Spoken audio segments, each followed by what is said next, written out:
ಹಿಂದುಳಿದ ವರ್ಗಗಳ ಸಾಮಾಜಿಕ ಹಾಗೂ ಶೈಕ್ಷಣಿಕ ಸಮೀಕ್ಷೆ ಬಗ್ಗೆ ಭಾಳಷ್ಟು ಚರ್ಚೆಗಳು ಆರಂಭ ಆಗಿದ್ದಾವೆ.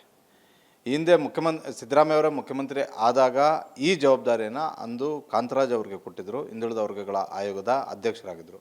ಅದಾದ ಬಳಿಕ ಆ ಸ್ಥಾನಕ್ಕೆ ಜಯಪ್ರಕಾಶ್ ಹೆಗ್ಡೆ ಅವರು BJP ಸರ್ಕಾರದ ಅವಧಿಯಲ್ಲಿ ಬಂದರು.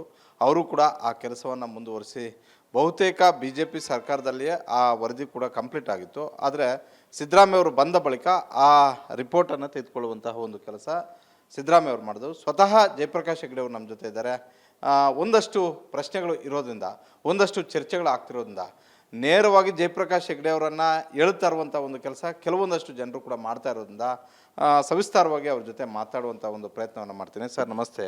ನಮಸ್ತೆ ಸರ್. ಏನು ಸರ್, ಇದೊಂದು ರೀತಿ ವಿವಾದದ ವರದಿ ಅನ್ನುವಂಥ ಒಂದು ರೀತಿಯಲ್ಲಿ ಕೆಲವರು ಬಿಂಬಿಸ್ತಾ ಇದ್ದಾರಲ್ಲ ಅಂತ. ವಾದ ವಿವಾದ ಆದರೆ ಮಾತ್ರ ಜನರಿಗೆ ಮಾಹಿತಿ ಹೆಚ್ಚು ಸಿಗ್ತದೆ. ಅದರಿಂದ ಆಗೋದು ಒಳ್ಳೆಯದು. ಚರ್ಚೆ ಆಗಲಿ, ವಾಸ್ತವಾಂಶ ಹೊರಗೆ ಬಂದಾಗ ಸರಿ ತಪ್ಪುಗಳ ಬಗ್ಗೆ ಗೊತ್ತಾದಾಗ ಜನ ಅದನ್ನು ಒಪ್ತಾರೆ ಅಂತ ನಾನು ಭಾವಿಸಿದ್ದೇನೆ. ತಾವು ಈ ವರದಿಯನ್ನು ರೆಡಿ ಮಾಡಿದರೆ, ಅದೇ ರೀತಿ ತಮಗಿಂತ ಮೊದಲಿದ್ದವರು ಕೂಡ ಅಂಕಿಅಂಶಗಳನ್ನು ಸಂಗ್ರಹ ಮಾಡುವಂಥ ಒಂದು ಕೆಲಸವನ್ನು ಮಾಡಿದ್ರು.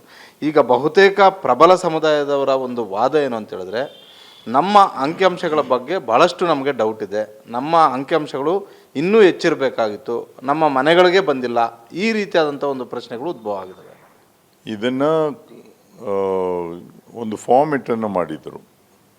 ಫಾರ್ಮೆಟ್ ಮಾಡಿ ಎಲ್ಲ ಜಿಲ್ಲಾಧಿಕಾರಿಗಳು ಕಳಿಸಿ, ಅವರು ಜಿಲ್ಲಾಧಿಕಾರಿಗಳು ಅವರ ಅಧಿಕಾರಿಗಳು ಮತ್ತು ಶಿಕ್ಷಕರಿಗೆ ಅದನ್ನು ಕೊಟ್ಟು, ತರಬೇತಿಯನ್ನು ಕೊಟ್ಟು, ಅವ್ರ ಮನೆಗೆ ಹೋಗಿ ಅವರ ಮಾಹಿತಿಯನ್ನು ಸಂಗ್ರಹ ಮಾಡಿದ್ದಾರೆ. ಅದರಲ್ಲಿ ಸಾಮಾಜಿಕ ಶೈಕ್ಷಣಿಕ ಸಮೀಕ್ಷೆ, ಅದರಲ್ಲಿ ಈ ಎಂಪಿರಿಕಲ್ ಡೇಟಾ ಬೇಕು ಅಂತ ಇದೆ. ಮೀಸಲಾತಿಯನ್ನು ಯಾವ ಪ್ರವರ್ಗಕ್ಕೆ ಸೇರಬೇಕು ಅನ್ನುವಾಗ ಎಂಪಿರಿಕಲ್ ಡೇಟಾ ಬೇಕು ಅಂತ ಸುಪ್ರೀಂ ಕೋರ್ಟ್ ಹೇಳಿತ್ತು.